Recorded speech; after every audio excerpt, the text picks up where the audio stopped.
40 برس کی عمر کے بعد حضور نے کوئی کاروبار دنیاوی نہیں کیا، یہ معلوم ہے آپ کو؟ بہت بڑے تاجر تھے، ایکسپورٹ امپورٹ کا بزنس، شام قافلہ لے کر جا رہے ہیں، وہاں سے قافلہ لے کر آ رہے ہیں، یمن قافلہ لے کر جا رہے ہیں، یمن سے واپس آ رہے ہیں، الخبر کے علاقے کے اندر لگتا تھا بہت بڑا تجارتی میلہ، وہاں جا رہے ہیں، واپس آ رہے ہیں۔ لیکن جب حکم آ گیا یا ایھا المدثر قم فانذر وربک فکبر، اے لحاف میں لپٹ کر لیٹنے والے صلی اللہ علیہ وسلم، اب کھڑے ہو جاؤ، کمر کس لو، لوگوں کو خبردار کرو کہ مرنے کے بعد دوبارہ تمہیں زندہ کیا جائے گا، پھر تم سے حساب لیا جائے گا۔ فیما کنتم، کن حالات میں زندگی گزار رہے تھے جناب آپ؟ کیا اسلام کا غلبہ تھا؟ نہیں ہے اللہ، اسلام غالب تو نہیں۔ تم کوشش کر رہے تھے غالب کرنے کی، سوائے شرمندگی کے اور کیا ہاتھ آئے گا؟ اللہ تعالیٰ کی حجت تو قائم ہو جائے گی۔ میرے نبی کی ہڈیاں ٹوٹی، میرے نبی کے دانت شہید ہوئے، میرے نبی کا جسم لہو لہان ہوا، میرے نبی کے چہرے کے اوپر تلوار کا وار پڑا جس سے 2 دندان آپ کے شہید ہوئے، اور خود جو پہنا ہوا تھا اس کی 2 کڑیاں گھس گئی رخسار مبارک کی اس ہڈی کے اندر۔ ان کو ایک صحابی نے دانتوں سے پکڑ کر کھینچ کر نکالنا چاہا، ان کے دانت نکل گئے، وہ ہڈی وہ نہیں نکلی، وہ کڑیاں لوہے کی۔ پھر جیسے بھی کر کے نکالا گیا تو خون کا فوارہ چھوٹا ہے، اتنا خون گیا کہ آپ بے ہوش ہو کر گر گئے، اور خبر مشہور ہو گئی کہ حضور کا انتقال ہو گیا۔ یہ ساری تکلیفیں کس لیے اٹھائی تھی حضور نے؟ کیا حضور کو اچھا نہیں لگتا تھا کہ اچھا بھلا گھر ہو، کھلی فضا ہو، اچھا خوبصورت ماحول ہو، بچے ہوں اور ہر طرح کی آسائشیں ہوں؟ کس کو پسند ہے؟ یہ صحابہ کرام کیا کر رہے تھے؟ فاقے کر رہے ہیں، فاقے پر فاقہ کر رہے ہیں۔ غزوہ خندق میں حکم ہو گیا مشورے کے بعد کہ خندق کھودی جائے، دفاع کی ایک ہی شکل ہے۔ اب سردی کا موسم ہے شدید، کئی وقت کا فاقہ ہے، پیٹوں پر اپنے پتھر باندھ رکھے ہیں اپنی چادروں کے ساتھ کس کر کہ پیٹ دوہرا نہ ہو جائے، کمر دوہری نہ ہو جائے۔ حضور کے پاس آ کر شکوہ کیا ہے، شکایت کی ہے، اللہ کے رسول اب یہ بھوک ہم سے برداشت نہیں ہو رہی، دیکھیے ہم نے اپنے پیٹوں کے اوپر اپنے کرتے اٹھا کر دکھایا، ہم نے پتھر باندھے ہوئے، آپ نے اپنا کرتا مبارک اٹھا کر دکھایا، 2 پتھر بندھے ہوئے۔ اور اس وقت پھر جب خندق کھد رہی تھی تو صحابہ کرام آواز میں آواز ملا کر کہہ رہے تھے نحن الذین بایعوا محمدا علی الجہاد ما بقینا ابدا، ہم وہ لوگ ہیں جنہوں نے محمد سے بیعت کی ہے جہاد کی صلی اللہ علیہ وسلم، فدا ہوا آباؤنا و امہاتنا، اب یہ جہاد جاری رہے گا جب تک کہ ہمارے جان میں جان ہے، جب تک جسم میں زندگی ہے، یہ جہاد جاری رہے گا۔ یہ ہے اسلام، یہ شہادت گاہ الفت میں قدم رکھنا ہے۔ لوگ آسان سمجھتے ہیں مسلمان ہونا، مسلمان تھے صحابہ کرام رضوان اللہ تعالی علیہ مجمعین۔ جیسے انہوں نے آپ کو وہ جو ایک شعر ہے اکبر الہآبادی کا، تو خاک میں مل اور آگ میں جل، جب خشت بنے تب کام چلے، تو باقاعدہ انگاروں پر لوٹے ہیں۔ آپ کو معلوم ہے حضرت خباب بن الارت رضی اللہ تعالی عنہ بلایا گیا، آؤ، آ گئے، ان کی نگاہوں کے سامنے دہکتے ہوئے انگارے زمین پر بچھائے گئے، اتار دو کرتا، اتار دیا، لیٹو اس کے اوپر، لیٹو۔ اب جب ان پہ انگاروں پر لیٹے ہوئے تھے تو کھال جلی پیٹھ کی، اور پیٹھ پر چربی ہوتی ہے، چربی پگھلی، اس سے وہ انگارے ٹھنڈے ہوئے۔ وہ ہاتھ نہیں اٹھایا انہوں نے، کیونکہ حضور کا حکم تھا نو ریٹیلیشن، کوئی جوابی کارروائی مت کرو، جو ستم آتا ہے جھیلو، جو ظلم ہوتا ہے برداشت کرو، جو تکلیف آتی ہے جھیلو اور برداشت کرو۔ لہذا اگر ایک آدمی سمجھے کہ مجھے تو یہ زندہ کباب بنا دیں گے تو اجازت ہو تو 2-4 کو مار کر مرے گا، ایسے نہیں مرے گا۔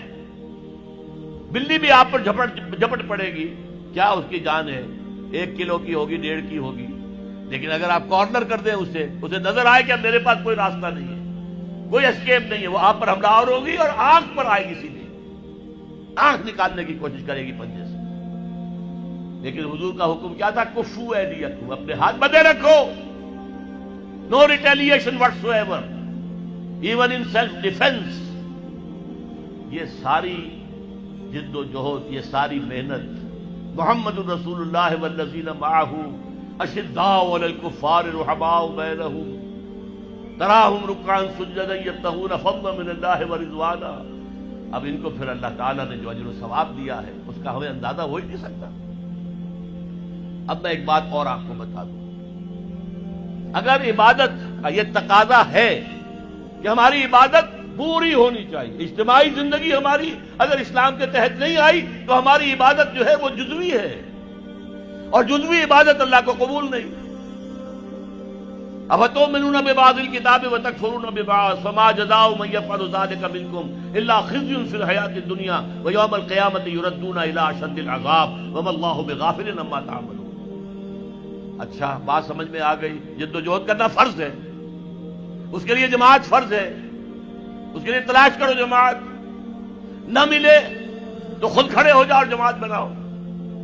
لیکن اس میں میں ایک درمیان میں ہنٹ دے دوں، جماعت کی اگر تلاش کرنی ہے، نئی جماعت بنانا آسان کام نہیں ہے. کوئی چلتا ہوا قافلہ مل جائے تو کیا کہتے ہیں، اس سے بڑی خوش قسمتی کیا ہوگی کہ کوئی جماعت بنی بنائی، جو قافلہ چل رہا ہے اس کے ساتھ چلنا کتنا آسان ہے. یکا و تنہا کسی صحرا میں سفر کرنا جو ہے کتنے خطرات ہیں. قافلہ ہے، قافلے کے ساتھ جڑنا. اگر قافلہ تلاش کرنا ہے تو کیا چیزیں دیکھنی چاہیے وہ بھی میں ذرا آپ کو آج بتا دوں. 5 چیزیں دیکھنی ہوں گی. نمبر 1، وہ جماعت سیکٹیرین نہ ہو، مسلکوں اور مذہبوں کی بنیاد پر نہ ہو، دین اسلام کی بنیاد پر ہو. یہ نہیں کہ یہ دیوبندیوں کی جماعت ہے، یہ بریلویوں کی جماعتیں ہیں. اب تو ایک تو ہے ہی نہیں، دیوبندیوں کی بھی بہت ہیں اور بریلویوں کی بہت ہیں. یہ شیعوں کی ہے، یہ اہل حدیثوں کی ہے، یہ سیکٹیرین ہے. سیکٹیرین جماعت اپنے سیکٹ کی دعوت دے گی. ہمارا سیکٹ، ہمارا موقف، ہمارا مسلک، ہمارا مذہب سب سے اعلیٰ ہے. اہل حدیث کہے گا تم رفع دین نہیں کرتے، تمہاری نماز ہی نہیں ہوئی. تم نے آمین بالجہر زور سے کہہ دیا، تمہاری نماز ہی نہیں ہوئی. نہیں، جو جماعت جس کا ذکر میں کر رہا ہوں وہ اس سے بالا ہونی چاہیے. بھائی تم حنفی ہو، حنفی طریقے پر نماز پڑھو. اہل حدیث ہو، اہل حدیث طریقے پر نماز پڑھو. کیا فرق ہے؟ کچھ نہیں. شیعہ ہو، شیعہ کے طریقے پر نماز پڑھو. دین پر متحد ہو جاؤ. دین ایک ہے، اسلام ایک ہے. تو پہلا فرق جو چیز ہے کہ وہ نان سیکٹیرین جماعت ہونی چاہیے. نمبر 2، اس کا ڈکلیئرڈ گول ہونا چاہیے کہ ہمارا کام ہے نظام بدلنا، ورنہ نیکی کے کام تو اور بھی بہت سے ہیں. آپ کوئی مدرسہ کھول دیں ناظرہ قرآن پڑھانے کا، یہ بھی نیکی کا کام ہے.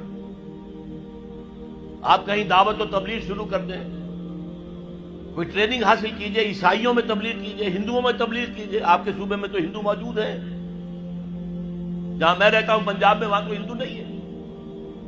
کیا ان کا ہم پر حق نہیں ہے کہ ہم تبلیغ کریں انہیں؟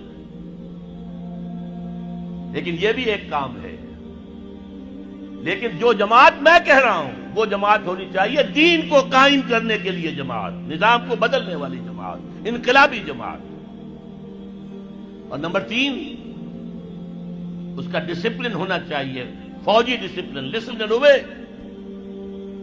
اس لیے بیعت حضور نے کیا لی تھی؟ حضرت عبادہ ابن ثابت فرماتے ہیں رضی اللہ تعالی عنہ، بایعنا رسول اللہ صلی اللہ علیہ وسلم علی السمع والطاعۃ فی العسر والیسر والمنشط والمکرہ وعلی اثرۃ علینا وعلی لا ننازل امر اہلہ وعلی نقول بالحق اینما کنا لا نخاف فی اللہ لومۃ لائم. 10 نکات ہیں جن پر بیعت لی. ہم نے بیعت کی تھی محمد رسول اللہ سے صلی اللہ علیہ وسلم. آپ کا ہر حکم سنیں گے اور اطاعت کریں گے، چاہے مشکل ہو چاہے آسانی ہو، چاہے طبیعتیں آمادہ ہوں چاہے اپنی طبیعتوں پر جبر کرنا پڑے، چاہے آپ دوسروں کو ہم پر ترجیح دے دیں. ہم یہ نہیں کہیں گے ہم آپ کے پرانے خادم، آپ نے ایک نیو کمر کو ہمارے اوپر امیر کیسے بنا دیا. نہیں، it will be your prerogative. آپ کا اختیار ہوگا جسے بنائیں، اور جنہیں آپ امیر بنائیں گے ان سے بھی ہم جھگڑیں گے نہیں، ان کی بھی اطاعت کریں. البتہ ہم حق بات کہیں گے جہاں بھی ہوں گے، جو ہماری رائے ہوگی وہ پیش کر دیں گے. اور کسی کی ملامت کے خوف سے کہ کیا کہیں گے، یہ کیا